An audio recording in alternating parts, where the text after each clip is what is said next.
Hare Hare Ram, Ram Ram, Hare Hare. Hare Krishna, Krishna Krishna, Hare Hare. Hare Ram, Ram Ram, Hare Hare. Krishna, Krishna Krishna, Hare Hare. Hare Ram, Ram Ram, Hare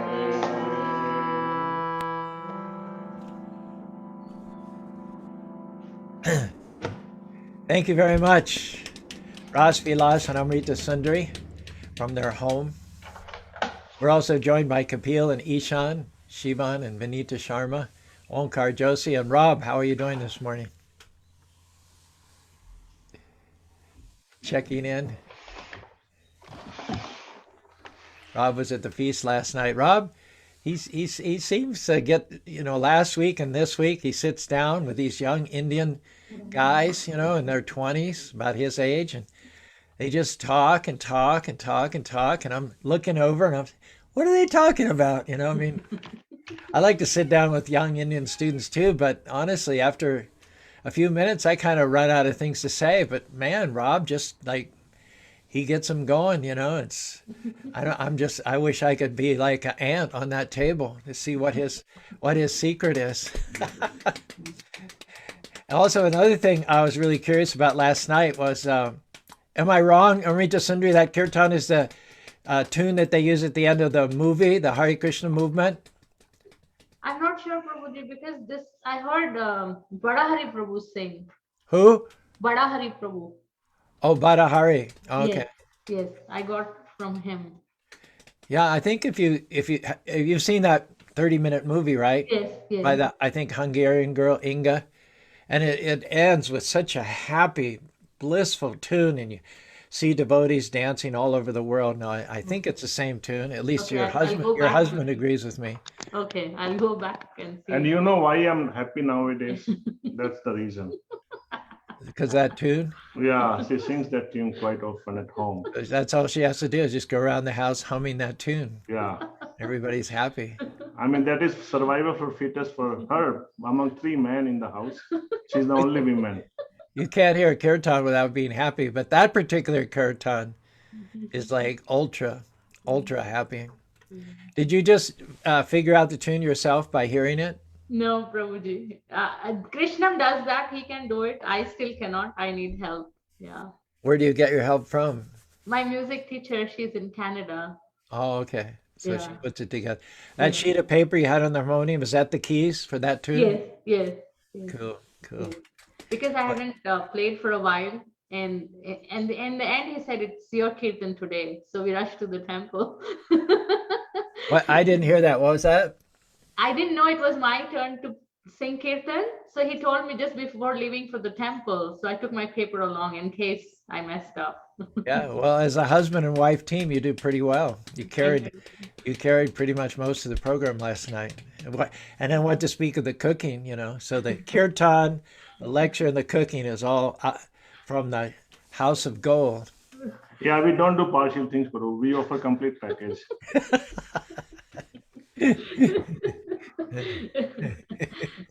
Do you have anything that's significant happened to you last week? We'll go around before we read the verse. We're going to ask you all to read the verse and comment first, but anything to report on your own personal life journey? So I started Bhakti Vaibhav with ISV Devotees, and it's epic. It's so much joy, and at the same time the questions these guys ask, and it really makes you think from so many different angles, the verse, and it's a joyful experience studying with them. Are there multiple teachers for that? No, just Srivas Pandit Prabhu is the teacher, but every week a student presents the chapter for an hour, and then 1 hour question and answers. Yeah. Wow, pretty rigorous, like PhD. Yeah. It's like going for your PhD, right? Yeah. And I had to present, and I was so scared because these are all ISV students, who know the Shastra in and out, and they're so, used to debating and, speaking on Shastra. Soon Salt Lake's devotee will be like that because we have Bhakti Shastri now, center approved. So cool. To create that culture. So what's going on with you, Ras Vilas? For me, good. I think in last couple of months I could divert myself from work. I still do, uh, but more kind of relaxing. And then couple of learning experience. One was our beloved Krishna Chandra Casey, he unfortunately passed away.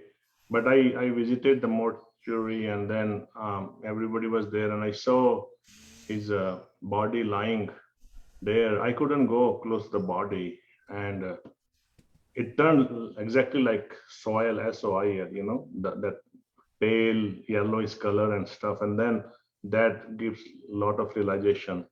And then this past week, I was collaborating with a big shot, in my field. I mean, whom I grew up, reading his book. This is his, like sustainability water treatment book. This is a full professor at the University of Washington, Seattle. And then recently I had opportunity to collaborate with him. And Tuesday morning I talked with him. And then afternoon I came to know that he passed away by heart attack. Oh, wow. Yeah. So these episodes tell you, life is like that, nothing else, and use in Krishna's consciousness in devotion. Otherwise, at the end, you will not even get time to make an excuse. It's such a fast evolving process. I was talking with Surdit last night, and his parents were there, and he said his parents wanted to go to India, but that it's too dangerous for them to go to India right now because of COVID. And that for some reason that made me think of, Bhakti Swami. He did the opposite. He came out from India in the early stages of the pandemic to visit some of his congregational members in Florida. That means he got on a plane and he traveled at a very dangerous time. So he took a gamble. And in one sense, he lost. Of course, devotees never lose. Krishna always protects them. But, then he passed away as a result of having left India at the early stage of the pandemic. So whether you're coming or going, traveling is particularly precarious at this point in time. Yeah. So I think the point is that, life is already precarious, and so we shouldn't tempt fate. I see these people skydiving or bungee jumping, and I'm thinking, life's already dangerous enough as it is. I don't have to do hang gliding or skydiving or bungee jumping. There's already enough things that are out to get me as it is. I don't have to add to the list. That's true. Yeah. Yeah, I see sometimes. Day before yesterday, I was, we're just walking, and then doing japa. We go just a little bit of walk along the road, but then you get into street, a nice neighborhood. And then there's these people, with this big Hummer car, they drive, and then music is on live, loud music, and then dog in their car is barking, and I wonder, is that life, and they think that this is life. But my question, is that life? So many realizations, and when you get into, start reading Bhagavad Gita and start associating with devotee, then you realize actually what is life, and what life other people, they live in general in the material world. Excellent. Yeah. So Onkar, do you have any personal stories to tell from the last week or so? I guess Onkar, yes, you there?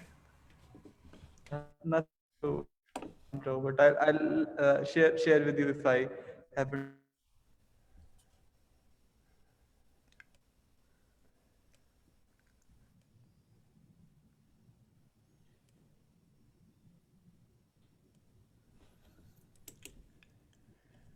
Sorry, did my voice cut off?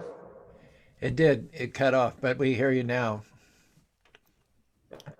I was saying sorry, not at any this moment, but I'll share with you if something comes to my mind. Okay. We'd like to thank Dr. Prayag Narayan Misra from Phoenix joining us, and Greg Herbert, who is my old friend from Canada, Vishwakarma, the former temple president there in Toronto, with whom we had so many fun times back in the 80s, and William Griffith and Ali, also tuning in from Los Angeles. Excellent. We're also joined by Tell me how to pronounce this. Can you tell me how to pronounce this name? Sitiz Sirohi? Yeah. Is that it? Kshitiz. Yeah. Sirohi. Sitiz. All right. Sitiz, thanks for joining us, Sitiz. We're just going a little round robin before we dive into the philosophy. Anybody who has anything notable to share about their own personal journey in the past week? Anu Tyler Morris, thanks for jumping in. How about you, Kapila and Ishan? Hare Krishna Prabhuji. Raj Class Prabhu, last evening, he talked about various kind of pandemics.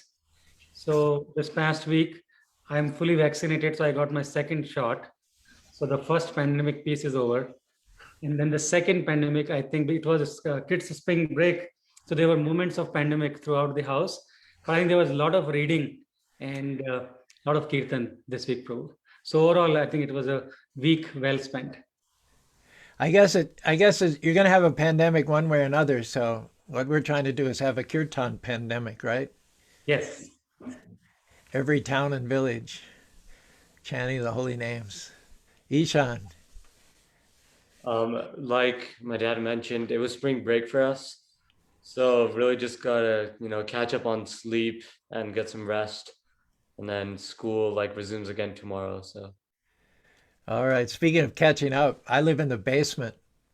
I study in the basement. I put my talks together in the basement. I even have a treadmill.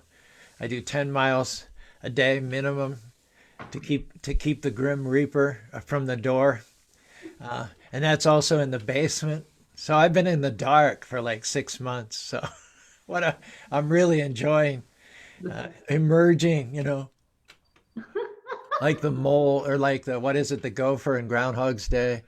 And Prabhupada said the morning sun is more beneficial than the afternoon sun.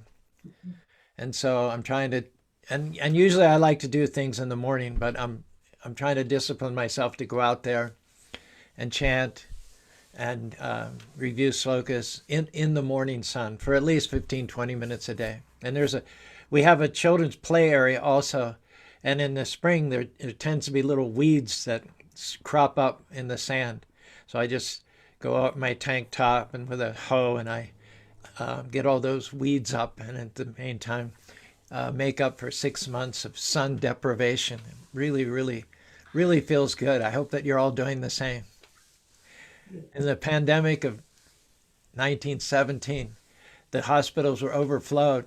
They were forced to put many of the patients outside in beds outside, especially in the southern states, and they recovered 50% faster than the people are inside. So the sun is our best medicine. Being outdoors is our best medicine. We were talking last night with some of the volunteers about how we're always thinking of risks. The insurance companies, they give you a life insurance premium based on your risk factor. And yet the riskiest behavior is sitting in a chair indoors for 8 to 10 hours a day. There's nothing more risky to the quality and the duration of your life than trying to avoid risk. That is actually the highest risk behavior. One should learn to get outside, to exercise, to rise early in the morning, to just challenge oneself. Neuroplasticity, I'm sure you'll agree, our scientist, Ras Vilas, your brain, your nervous system is plastic. That means you can work with it, you can mold it, you can change it, you can rewire yourself. That gives you flexibility. Yeah, flexibility. And that's what the great saints and sages knew in the past. They knew that they could build themselves up internally to be able to withstand honor, dishonor, hot, cold, happiness, and distress, and keep on the path with a sense of equanimity and serenity, back to home, back to Godhead, and not allow circumstances to spoil their day or derail them from moving forward. Plastic has elasticity, wood has rigidity. What's that again? Plastic has elasticity, wood has rigidity. Oh, okay. Wood has rigidity and plastic has Elasticity. elasticity. Excellent. Yeah. You'll have to incorporate those phrases into your next talk. Yeah, I started using my scientific background For little the for those who missed inspired it, from Chaitanya Charan Prabhu. yeah, for those who missed it during last night's talk, it says those who are fearful are what? Fearful. They're full of fear, Yeah. and they're also fools. FOOL and FULL. All right. And our son, Srila Prabhupada, was one time sick actually. And then doctor saw him and said, you need to walk. Srila Prabhupada said, yeah, I do my chappa beat in the house and walking. And doctor said, no, you have to walk outside. And that's when Srila Prabhupada started taking these long walks and morning walks. And he did that on the advice of the doctor. It wasn't his practice prior to that, but he actually followed the advice of the doctor. And then his morning walks became classic. Classic. Yeah. And also inviolable. He always went on his morning walk, no matter how many hours he'd been on a plane the day before or how late he got in. He would always get up and go on his morning walk. And he would outpace his disciples. It was all his 25-year-old disciples could do to keep up with him. Rob, have you circled back to your screen yet? We asked you before, but you were in another room. So anything to share about this past week if you're back? I am back. Okay, all righty. It was a pretty good week. I was able to get my son again. Even after his mother told me I wasn't going to have him for a month. So it was a little victory that Krishna gave me, and I was very grateful for that. But I had to drop him off yesterday, which is always a difficult process, especially when I don't have any dates set to see him again. So it's kind of, I don't know when I'll see him again. Don't know what she's going to do, what she's going to decide to do. It's pretty erratic. So I came away from that with a bit of anxiety, and just seeing her always brings that back too. A lot of it's just because of the maliciousness that's been going on. But thankfully I was able to go to the temple last night, and the talk was so point on with the emotions that I was feeling, and living in fear of whether or not I would, when I'm going to see him again, or, what's going to happen with him in the meantime. And so I was able to find a lot of peace from that talk, and it was very well timed for me. It was exactly what I needed to hear. And then the kirtan and some chanting, and I was able to come away from the day feeling a lot more uplifted than after when I had dropped my son off. So that was a really perfect example of how being Krishna conscious and using the tools that Krishna has provided us can really help us stay in the right mindset. Great, fantastic. I was wondering about something earlier. Last week and the week before, I noticed you sitting down at a table with some young Indian students, probably graduate students in their late 20s or so. And you just talk and talk and talk and talk and talk, for like 15 minutes goes by, half an hour goes by. You guys are all bonding and everything. And I enjoy meeting young Indian students and all, but to be honest with you, I kind of run out of things to say after about 5 or 10 minutes. So what do you talk about in there? That's actually very accurate, because that does happen in several of the cases. And I just think of any kind of questions about their homeland, how they're acclimating to being in the States, what drew them to iskcon. Sometimes I run out of things to ask or say, but usually one of them will pick up something and have something to ask me. So we talk about whatever we can, and however we can relate. And actually, that shows the sign of a brilliant conversationalist, because you don't talk about yourself. You ask them to talk about themselves, and nobody likes to talk about anything more than they like to talk about themselves. And in the process, you get to learn what their journey is too. How about making Rav Prabhu as the youth preaching ambassador of the temple? Youth I'm ambassador, serious. yeah. Yeah, I mean, there's so many new students come in fall and spring, and have them talk and know about, like kind of Western culture, how, things, all that will be really nice. Yeah, that'd be great. I remember a story, a girl had dated one boy for a long time and ended up breaking up. He asked her to marry him, but she said no. And then she dated another boy for a long time, and he asked her to marry him. She said yes. And the boy that she refused actually was better educated, better looking, more qualified. said, what was the difference between the two boys? Why did you say yes to the second one and no to the first one? And she said, the first one, when I was with him, he made me feel like he was the most incredible person in the world. And the second one, he made me feel like I was the most incredible person in the Person in world. the world. Exactly. Yeah, when we care about others, that's where. Exactly. All right, so we've got an excellent verse here, and we've still got the question hanging above us. What is it about mental speculation and debate, which, while it's okay in the relative world of international relationships and politics and economics, what is it about debating and mental speculation that is the kiss of death so far the search for the absolute truth is concerned? So go ahead and read the verse and the short purport, Rasvilasanamrita Sundari, and see if you can give an answer to that question. We're expecting the definitive final answer from our star debater, Isan, over there in the Sharma home. We'll get to them. Bhejire munayo thagre bhagavantam adokshajam sattvam vishuddham shemaya kalpante nutaniha. Translation by His Divine Grace Srila Prabhupada, Srila Prabhupada ki jai. Jai. Previously, all the great sages rendered service unto the personality of Godhead due to his existence above the three modes of material nature. They worshipped him to become free from material conditions and thus derive the ultimate benefit. Whoever follows such great authorities is also eligible for liberation from the material world. Purport by His Divine Grace Srila Prabhupada. Prabhupada ki jai. The purpose of performing religion is neither to profit by material gain nor to get the simple knowledge of discerning matter from spirit.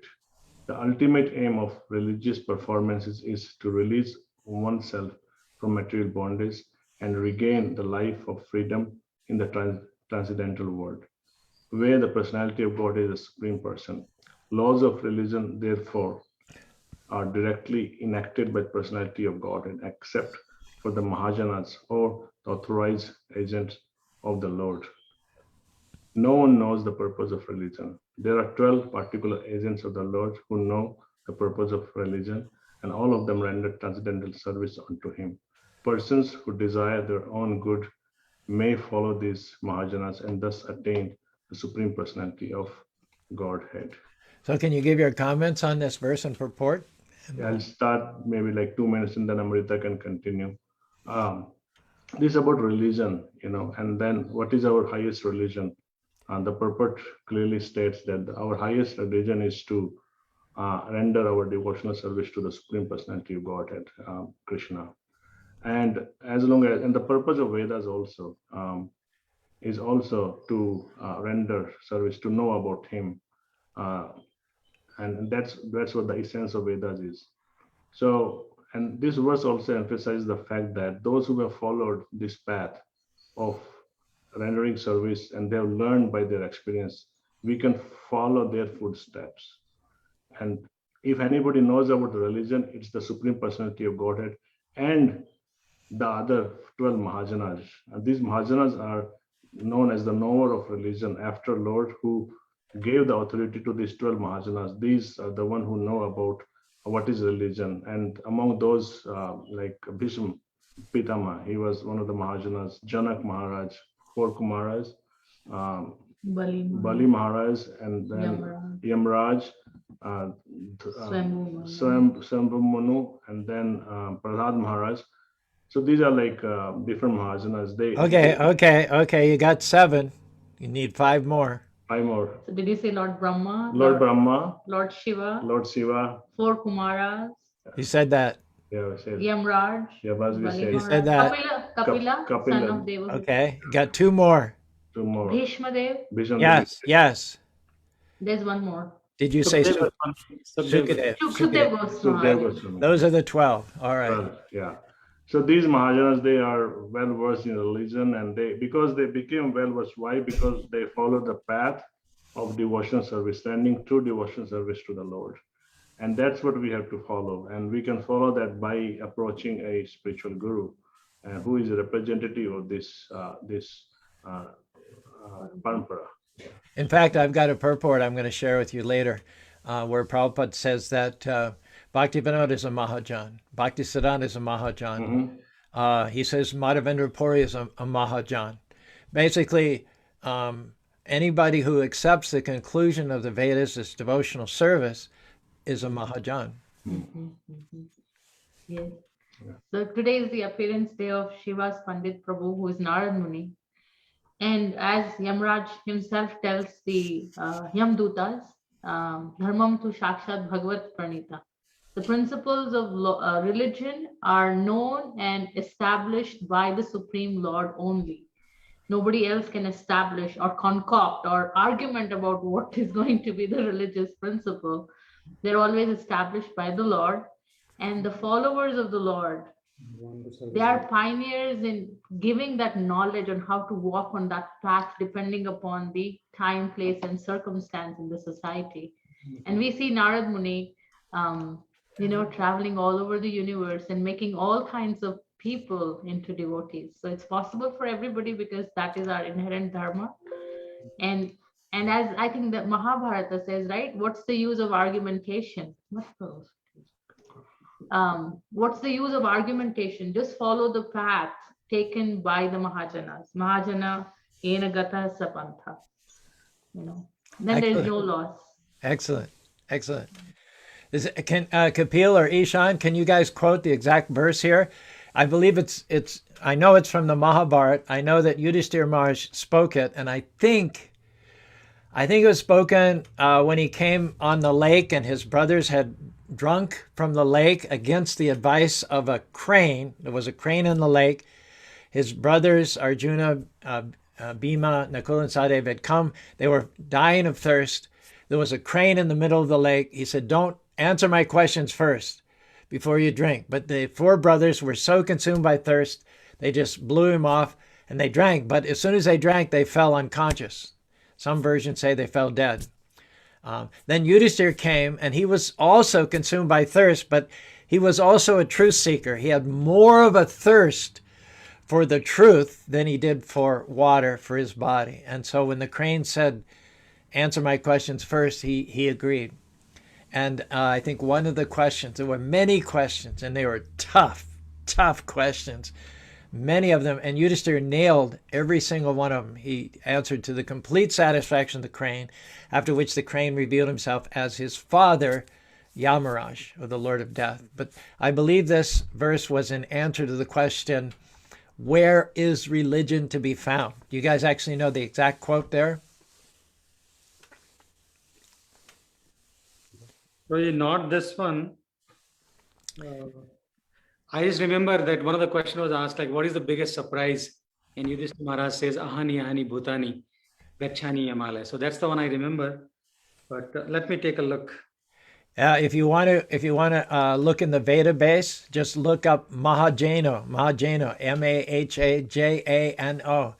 You can do a search in the Veda base, Mahajano. It should come right up. It's in the Mahabharata. Got it. It says, "Tarka apratishta shrutiyo vibhina neko rishishsamata pranam dharmasya tattve nihitam guhyam mahajano yet gatan sagantha." That's it. So what does it mean? What's the whole translation there? So I picked from the Hindi one. Yeah, I'll search it up. What's the number?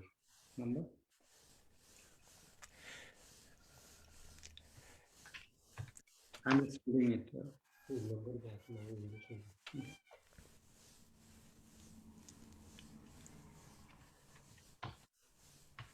Nashori Shir Nasha Matir Banina. Matir means opinion. Krishna also in several places in the Bhagavad Gita, he says Yoginam Visara Madgana Shradayapana Yeme Matatomo Mataha. Says he is the greatest yoga who worships me with undivided attention. So Krishna gives his opinion several places in the Bhagavad Gita, and his opinion carries weight because actually by his speaking all the worlds are created. his speaking is the basis for all truths. And so when Krishna says, this is my opinion, you can take that as conclusive and definitive. But such is not the case for the mundaners and the rishis in this material world.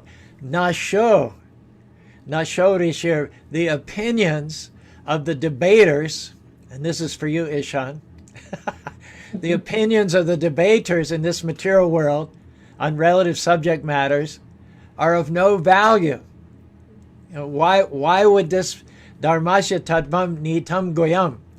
Because the truths of religion are hidden, they're hidden to the debaters, those who have so many opinions and spend all of their time arguing and counter-arguing. In fact, Prabhupada says, one is not considered to be a great scholar in the material estimation unless his opinion differs from others.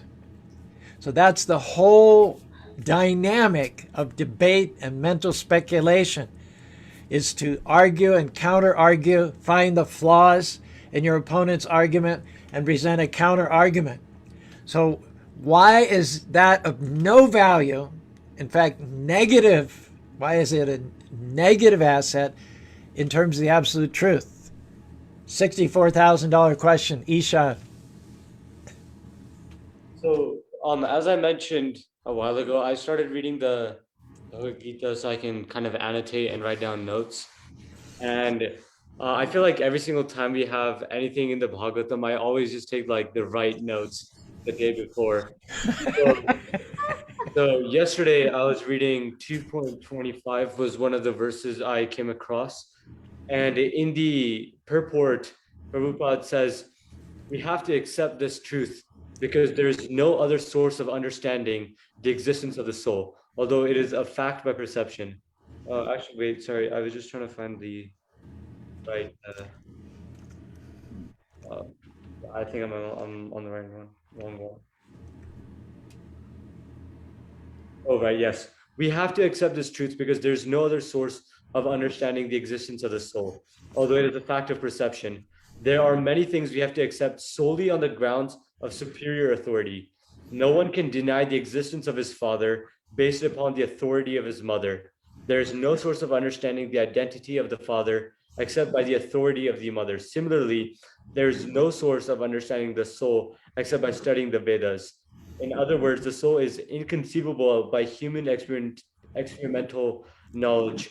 And then a further purport on the verse. But I feel like that's very strong, that we just have to accept the authority. And you mentioned international relations and politics, which are highly volatile, right? They keep changing. There's no one kind of rule. Like there's been authors like Freud and Lacan who have tried to establish one specific like kind of a equation, right, for how you should process international relations, but all of them have been kind of disregarded because none of them work 100% of the time, right? They like certain equations only work for certain types of relations, right? One second you're selling arms, next moment you're suddenly with a war with that same exact country. So these are highly volatile, but religion is something that never changes. It's eternal, it's the same, and it's constant since the beginning of time, and it will always be there. So since it doesn't change, we can establish a certain equation to it. For example, if I'm debating someone about international politics, usually even if the person is like a PhD in IR and I'm just like obviously a high schooler, they're not that much ahead of me as much as these mahajanas or these spiritual masters who have been following this disciplic succession not just for their own lifetime but also from so many lifetimes ago, which people have been developing this one religion, which means any person that kind of just stands up who has one or two books worth of knowledge, they're competing against somebody that has knowledge of all of the Upanishads, all of the Shastras. They know everything that they're talking about, and they're also debating that's something that's unchangeable. So there's no way that they can possibly win that. Well, all they're doing is they're trying to build up their own ego, which ends up hurting them because it's false ego, whereas gaining the humility to actually learn about the religion. That reminds me of an interview I saw with Radhika Raman. I forget who was interviewing him. I think it was Chaitanya Charan. And it was about how people ask the wrong questions. Westerners ask Hindus, what do you believe in? Because that's what Western religion theology is all about. Even in the area of theology, there's so much debate. Augustine and Aquinas, and so much speculation. Thomas Merton, Reinhold Niebuhr. No, there's no consensus there. And so Westerners ask us, what do we believe in? But an Indian will ask another Indian, what do you practice? What's your lifestyle? And when you were talking, I thought of how shallow the mental speculators are. They're only approaching life from the ears up. But the mahajanas have been practicing from the heart. They've been practicing and follow single-mindedly and pointedly. In the Bhagavad Gita it says, Bhoga Ishwarya Pashaktanam Tayaparitam Vyabhishatmika Buddhi Samadana Vyadhe. Those whose intelligence is many-branched, shallow, and fragmented, they never muster the determination and focus to actually approach the absolute truth. So yeah, I mean, I thought of all those when you talked about how so far out and ahead of us are the mahajanas, not by virtue of what they believe, because those who believe, they change all the time. You know, the belief is on the level of the mind, and the mind is chanchala. The mind is like the wind. So if you're a believer, that means you're living life on a very shallow, fragile, vulnerable platform. But if you're a practitioner of bhakti yoga, if you've been cultivating the innermost feelings of the heart in such a way as to bring out your dormant seed of love of God, then that is someone who is worthy of taking shelter of and following. Yeah, this concept of asking the right questions. I forgot where I heard this story and the specific names of the people involved, but a person goes to attend, like, for example, a new devotee that comes to the temple. And that day there's a Maharaj sitting on the Vyasasana and they're describing whatever verse. And at the end, they're asked any questions. And this person starts asking questions and follow-up questions, but isn't really caring to hear what the spiritual master present there has to say. All they're doing is that they're just like, they have their they have their conceptions that they've already come up with against that religion, and they're there to debate that Maharaj. So then the Maharaj asked one of his disciples that, can you please give this man a cup of milk?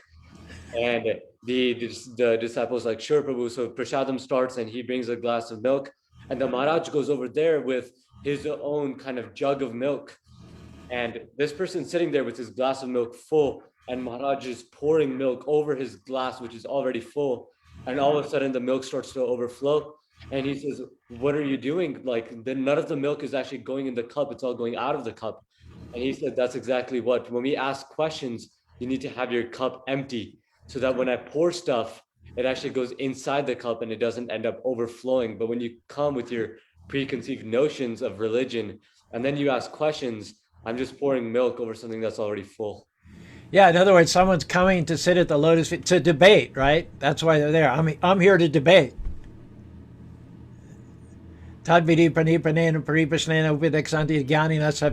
Approaches, inquire from him and render service to him, which means you're not there to debate. You're there with an empty cup to fill it up with knowledge, realized knowledge of the absolute truth. Really, really good point. Really good point. Okay, I want to share with you this. It's pretty funny, I think, actually. It's a quote from Prabhupada. It's in a purport. It's actually pretty funny. It says, for conditioned souls busy in sense gratification, and that has to do not only with the body, but the mind also. Mental speculation, debate, endlessly arguing and counter-arguing is also sense gratification for the mind, okay? So for the conditioned soul busy in sense gratification, a mahajana is recognized according to the proportion of sense gratification he offers. So he's saying that the sense gratifiers, the karmis and the mental speculators, they also have their mahajanas. Our mahajanas are chosen by the proportion of knowledge, Vedic conclusion, and devotion that they bring to the table. But the mahajanas of the mental speculators and the sense gratifiers are chosen according to the amount of sense gratification they offers. And Prabhupada gives a list here. I think this is hilarious. For instance, a businessman may consider a certain banker to be a mahajana. And karmis desiring material enjoyment may consider philosophies like Jaimini to mahajanas. Jaimini and Chavarka Pandit, eat, drink, and be merry, for there's tomorrow we may die. There are many yogis who want to control the senses, and for them, Patanjali Rishi is a mahajana. For Gyanis, the atheist Kapila, Durvasa, Dattatreya, and other impersonalistic philosophers are mahajanas. Now here's what I think is funny. For the demons, Hiranyaksha, Hiranyakashipu, Ravana, Ravan's son, Magananda, Jarasandha are also accepted as mahajanas. For the materialistic anthropologists speculating on the evolution of their body, tell me, who's their mahajana? Darwin. Darwin, exactly. He says, the scientists who are bewildered by Krishna's external energy, who have no relationship with the Supreme Personality of God, are accepted as mahajanas. Similarly, philosophers, historians, literary men, public speakers, and social and political leaders are sometimes accepted as mahajanas. Such mahajanas are respected by certain men who have been described in the Srimad Bhagavatam. Can anybody tell me where these types of men are being described? The types of men who accept the bigger sense gratifications as mahajana. Anybody know the verse that we're referring to here? So maybe the 10th chapter, when Arjuna, after hearing the Chaturshloki Bhagavatam, he says, Param Dham, Paramaman, he accepts that it's not you have revealed, but Asret, Narad Muni, Vyas, they've all seen and followed the path. Is that that's our criterion? Yeah, we're accepting the authority of Krishna and Arjuna, the authority of the Vedic scriptures. That's our criterion for accepting mahajanas. And that the type of men who are of the caliber of Arjuna accept the mahajanas who are representative of Krishna. But what is the caliber of men who accept Ravana as a mahajana, who accept Trump as a mahajana? What is the caliber of men, and where are they described? in the 13th chapter? This is in the Bhagavatam. Oh, I'm thinking of the Bhagavatam, second canto. Does anybody know this verse? Shravid Varashta Kari Samstuta Shur Purusha Pashu Nayat Karna Pato Peta Jatu Nama Graja Graja. Does anybody know the translation of that? Shravid Varash. If you know Hindi, you should be able to figure it out, right? Shravid Varashta Kari. What is that? Dog and the camel. Yeah. And asses or something like that. Men who are like Shravid Varash, men who are like dogs, hogs, camels, and asses. Shamshira Purusha Pashu. In other words, they're hardly any better than animals. They accept just bigger animals as their mahajanas. The smaller animals in the forest, they accept the bigger animal as their mahajana. And every once in a while, such an animal is unveiled. Mm-hmm. I was reading an article today from the New York Times. It said that when people gave a one-time donation to Trump, it made it monthly. They didn't know about it. Did you read that? Yeah, Trump was asking donations for his a re-election for his overturning the whole thing was anyway. There's no truth to his claim that the elections were rigged, but he was raising money to support court challenges to the election. So and it asks, make a one-time donation. So someone would give a one-time donation of $100, but they would make it like a nitya seva, a nitya Trump seva, without the knowledge of the people. So so people were giving $100 a month and they didn't even know about it, and they collected billions of dollars this way. And now they're trying to get their money. They realized they were cheated by their mahajan. and there's billions of dollars out there that Trump took from them under false pretensions. First of all, falsely claiming the election was rigged, falsely claiming it's a one-time donation, and now they figure there's like $5 billion now, which they're refusing to refund. So this is your mahajan. Thank you. This is your, so like you said, so now tell us, Kapil, about our mahajans, the mahajans of the devotees of the Lord. Go ahead and give us that verse from 10th canto of Bhagavatam and explain a little bit more about it. Bro, the verse goes like this. It's the 10th chapter. After hearing the Chaturshloki Bhagavad Gita from Lord Krishna, Arjuna reached to the conclusion and says, Param Brahmam Param Dhamam Pavitram Paramam Bhavan Purusham Shashvatam Divyam Adi Devam Ajam Vibham Ahutvam Rishasya Sarve Dev Rishi Naradasto Asti Deval Vyasa Swam Cha Evam Pravishesha Me. And it says that you are the Supreme Personality of Godhead, the ultimate abode, the purest, the absolute truth, and you are the eternal, transcendental, original person, the unborn, the greatest. And then the most important part, all the great sages, that goes well with what we are trying to discuss today, such as Narada, Asita, Devla, and Vyas, confirm this truth about you, and now you yourselves are declaring it to me. So I think in one of our leadership trainings years ago, 8 to 10 years ago, they asked us a question and about a lot of sports analogies. And they say, oh, why are they doing this in basketball? Why are they playing in this formation in soccer? And one of the question was, they showed us a group of people who were climbing on a big mountain. And they say that why are they going in a line rather than going together? And then a lot of people, they gave their answers. But the real answer the instructor was expecting is when you climb a mountain, let's take an example of Everest and some of these big or highest mountains.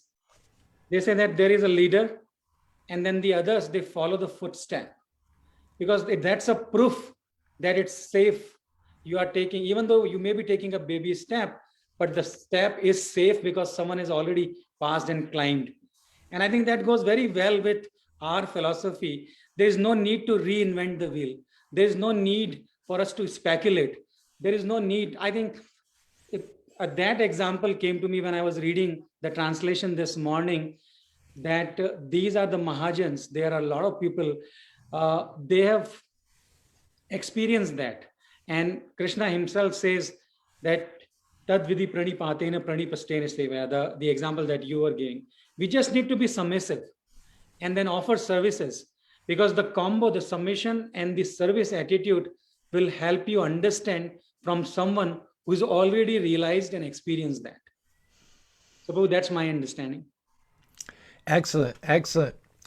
Prabhupada says that, if you base all your conclusions on logical arguments, eventually someone will come who will find the flaw in your logical arguments and defeat you. And no one is accepted as a distinguished scholar unless he defeats the arguments of the previous thinkers.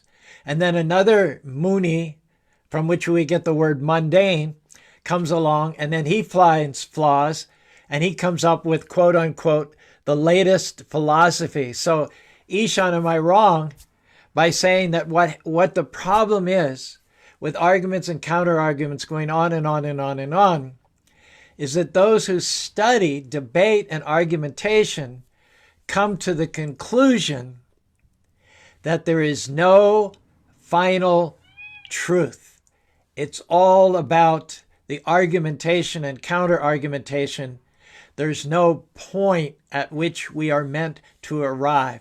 This is called skepticism, and it is the fruit of mental speculation. Comments, Ishan? I completely agree with that. Like, the reason we have judges in the background when we like debate is because we know that I will not end up agreeing with the other team, and the other team will not end up agreeing with me. So that's why we need a judge to kind of just decide who did the better debating, because there's no like point that we're supposed to reach to. Like, there's nothing I can say that will all of a sudden make the other team be like, oh yeah, never mind, you're right, because we're all just there to boost our egos and win the debate, right? So I feel like, so that's why we need a judge to decide like whose ego should be boosted. Whereas when you come to Bhagavad Gita classes, you're there to learn and hopefully like fill up some gaps that you had while trying to understand, right? If you listen to a lecture, you missed a point, and then you ask the question like, hey, I missed what you said there. Can you please explain how you connect these two dots? And there now I've all of a sudden filled up that gap. But when you are debating, you have a full string and they have a full string. There's no gaps in either of us. But all we're trying to do is take a scissor and cut holes in each other, but not really try to kind of get to a common understanding. So yeah, I agree with what you say. Really, that's excellent, excellent. Amrita Sundar, I'm sure you have some pertinent comments here. I was just looking at the verse, and where it talks about dharmasya tattvam nihitam guhayam. I found it very sweet, that the essence of dharma is placed in the hearts of unadulterated, self-realized mahajanas. You know, even by reading the Vedas on your own, you can just be lost in that forest of, you know, flowery words describing this achievement, that achievement, this philosophy. You know, we have 6 systems of philosophy in Vedas, but then if you approach a person whose heart is unadulterated due to loving service to Krishna, then the truth that is placed in his heart, we can hear, you know, and accept it when we render service to these great mahajanas or these representatives of these great mahajanas. You know, then you're not bewildered. You know, as you said, then our mahajanas are fixed. Then we don't care if the greatest of impersonalists comes and speaks, or the greatest of atheists comes and speaks and gives his best theory. We are not even interested, leave alone being swayed by it. You know? Prabhupada said guru is one. And now, he didn't mean there's one guru and everybody else is wrong. What did he mean when he said guru is one? It's like, depending upon the condition of your heart, you accept one guru, right? Like No, you are influenced by, you know, that aspect. Actually, he said there are many gurus. There are many, many gurus. But they all come to the same conclusion. They're not trying to one up another.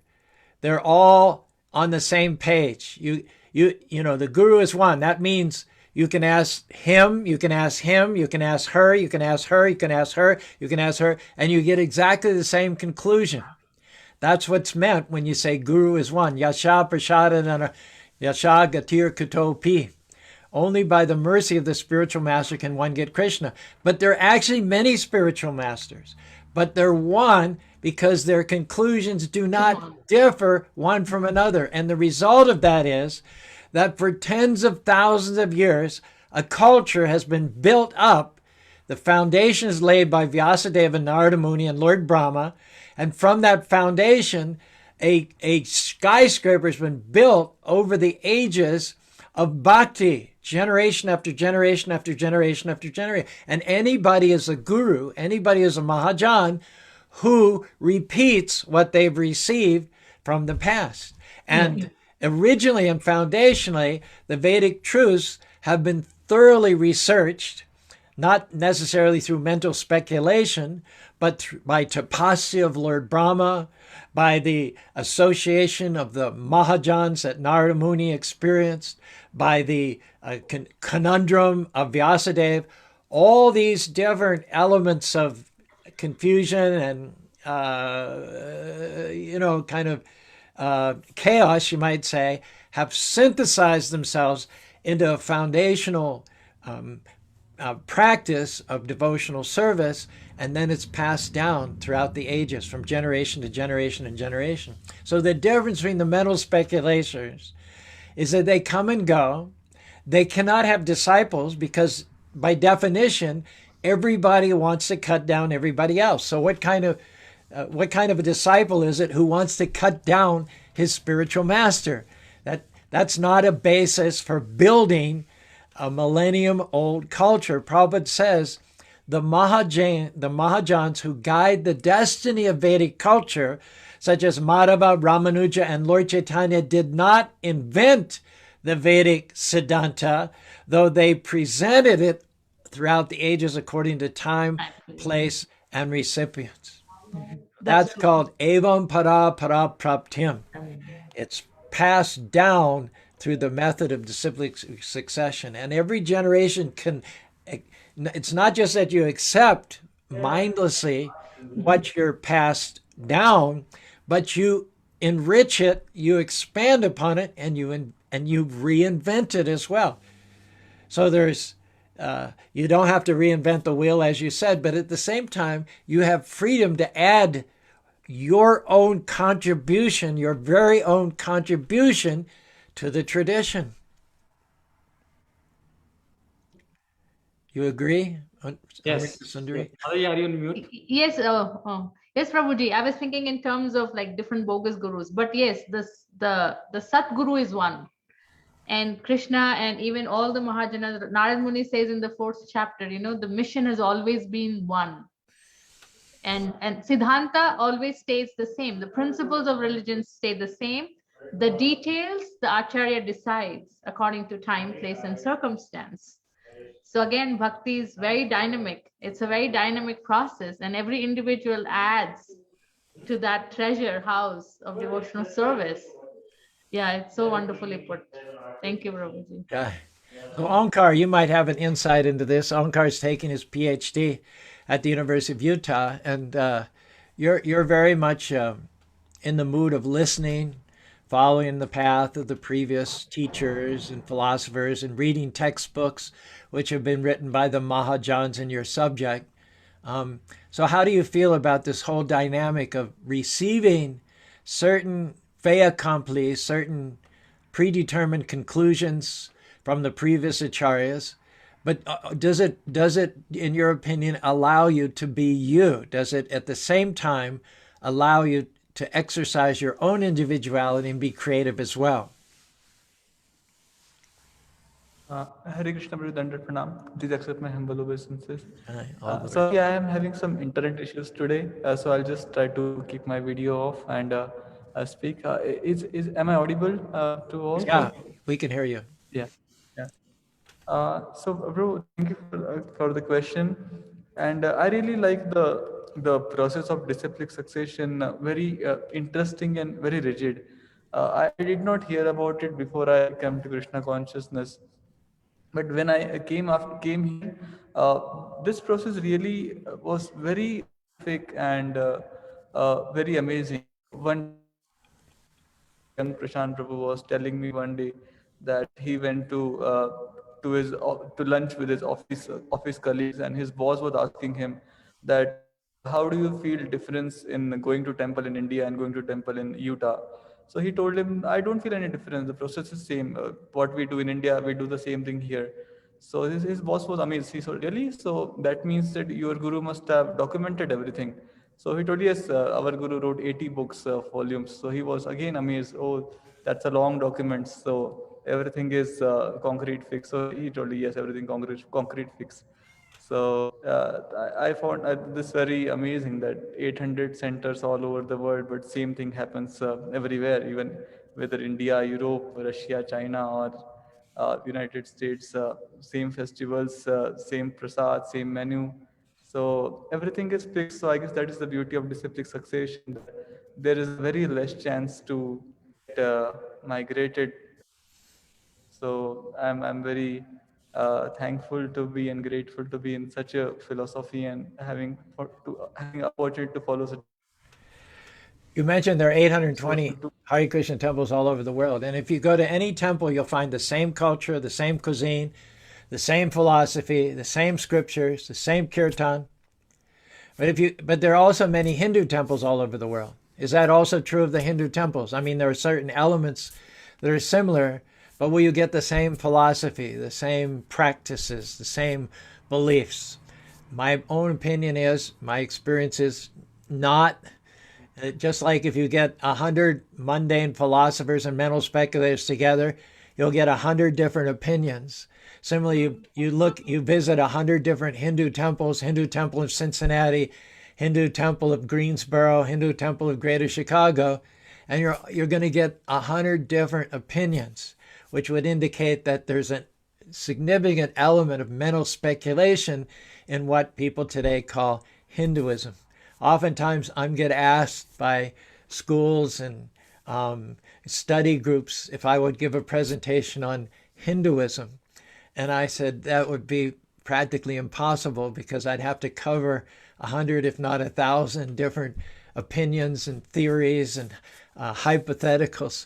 But I can give you a very, very clear presentation on the Bhagavad Gita, very concise, very rigorous, very focused. And you can take it and leave it, but you will not be confused. I guarantee you that. It's not equivocal, it's not ambiguous. You may not be prepared in your spiritual evolution to accept devotional service to the Lord, but you will have to agree that it's very, very well defined, it's very specific, and it's very, very clear. That we can offer. Every one of the 800 Krishna temples in the world, you'll practically get the same philosophical and culinary, I might add, and worship experience as you walk through the doors. Rob, you're new to Krishna consciousness, so do you find it is authoritarian, we have to say that, based on the benign and the infallible authorities of Vyasadeva, Narada Muni, Lord Brahma, Krishna himself, who's Jagat Guru. We do accept the infallible, unequivocal, unarguable authority of the founders of our disciplic succession, Vyasadeva, Narada Muni, Lord Brahma, and Krishna. But at the same time, do you feel confined? Do you feel suffocated or constricted? Or do you feel the result is more liberating? I personally find that it's actually more liberating to have an authoritative view, because if you're going into it and you're already being speculative, then you're already casting doubts on the validity of the philosophy. But if you can accept the authoritative view, then you're going in there understanding, or actually seeking to understand, rather than seeking to find problems or discrepancies or incongruencies. Really good point. Yeah. Go ahead. I'm just agreeing with you wholeheartedly. And so it actually is comforting to know that, because going into something already feeling like, oh, well, something's going to happen and it's not going to be true for me, or I'm not going to give this my wholehearted effort because it's probably not right, or somebody's going to tell me I'm wrong and I'm going to believe them. So it kind of helps me buckle down and accept that this is the authoritative truth.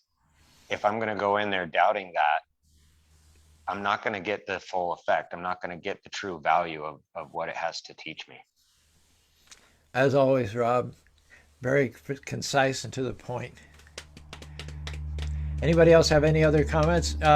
Ishan, can you look up this verse? Do you have the resources to look up this verse? It's in the 6th canto, 4th chapter, 31st verse. Can you look this up? Yeah. Okay, and you guys are going to do the closing kirtan, but just before this closing kirtan, I think this would be a good verse for our star debater to read and to make some final comments on this. I think this verse is made to order for Ishan. 31st verse, 4th chapter, 6th canto.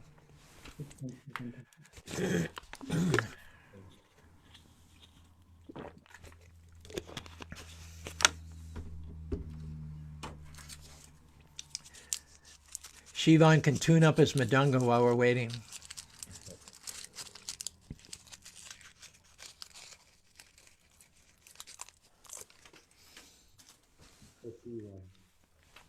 Did you find it? Yes.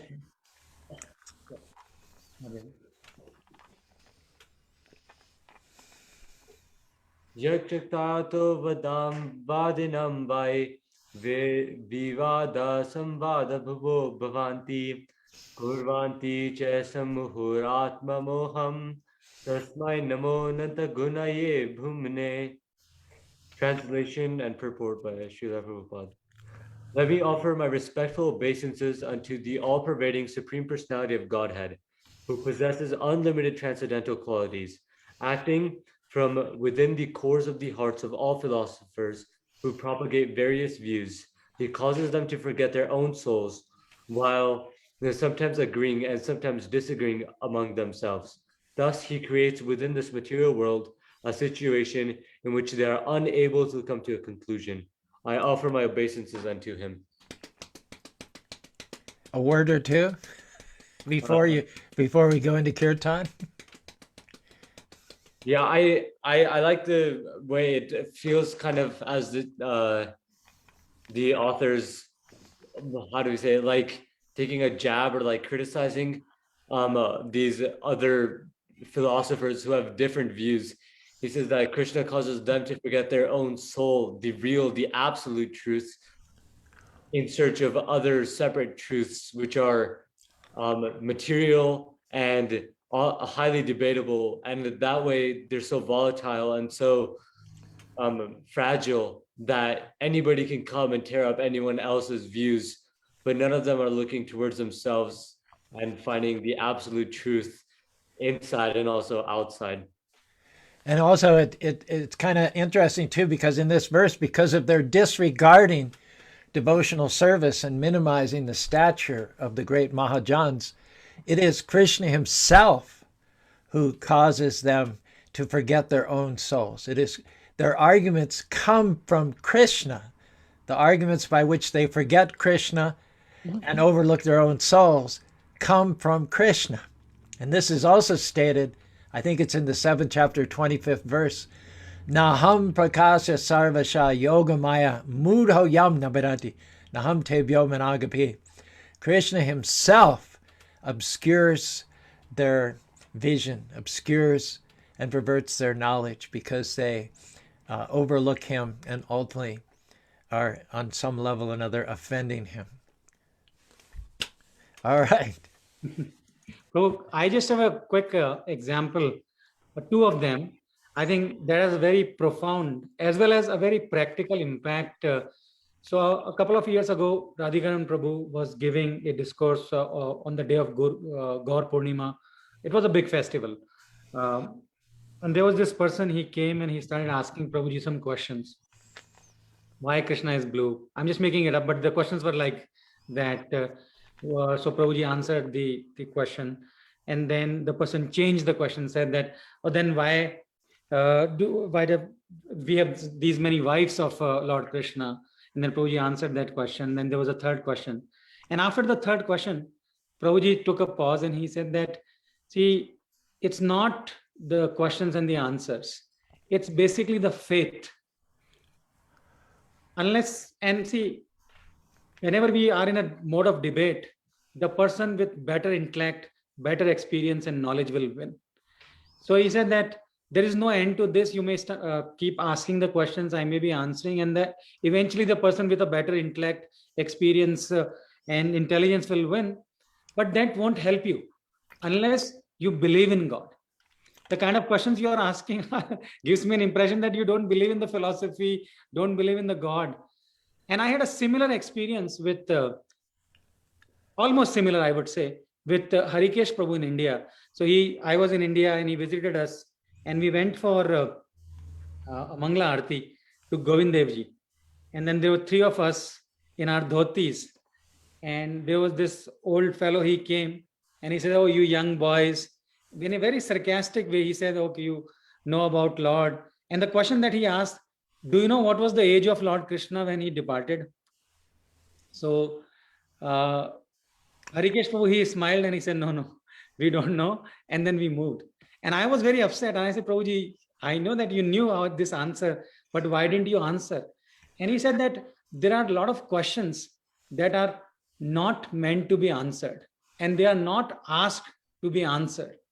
They are there just to satisfy one person's ego, just to prove that X is better than Y. And those two examples I will always remember. And I think it's one of the apradhas as well, that you should not glorify in front of someone who doesn't have some basic faith. So whenever we start debating, and I think that is the message today, is all like understanding. Is the person curious, submissive? Can we help build the faith? Or this debate can be a self-destructive endeavor for ourselves? Wonderful. What a beautiful way of expressing everything that we've been talking about. And what a great way to end and seg to kirtan. Let me just thank Anjali for jumping in. She's totally agreed with everything that you said, Kapilji. Totally agreed. She says it's not the question and answers, it's basically the faith. Quoting you, the person with more experience and intellect might help the debate, but that's not Krishna Prema. If they could have figured it out on their own, they would have done it by now, them and their previous so-called acharyas. Vishwakarma tells us he thinks temples are different because they're not following Prabhupada's instructions. I don't believe that's true. I believe I'll stick by our statement that when you walk into the door of a temple, basically you get the same philosophy, you get the same worship, and the same prasadam. That's why I'm proud to belong to the International Society for Krishna Consciousness. Prabhupada says, since time immemorial, or since the creation of the cosmic manifestation, the conditioned souls have formed various parties of philosophical speculation, but this is not true of the devotees. Weighing in to the debate is Bhavana by saying simply and to the point, Hare Krishna. And also to the point, William Griffith and Ali says that their daughter EJ is with them today, just waiting for the music. So let's have the music. And also thanks to the 11 people who have liked us during the course of the discussion. William Griffith, Anjali, Sumit Vasadev, Bhavna, Barbara Veda Wolf, Rakesh, Ravi Kiran Parmore, Anu Tyler Morris, Prayag Narayan Mishra, and Jean Eskelson. Thank you very much for interacting with us, liking us. You're still free to comment. We'll be back this evening with a talk and Monday, Tuesday, Wednesday, Bhagavatam classes as well as next week. Thank you very much. Go to Ishad, Shivan, and Kapil. Maybe Vineet join them. Here she is. Haribol. Hare Krishna,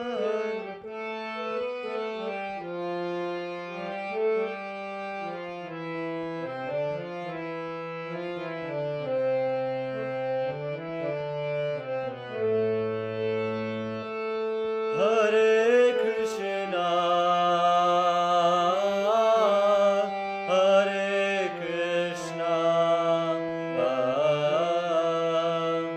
Krishna Krishna,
John Malik weighs in.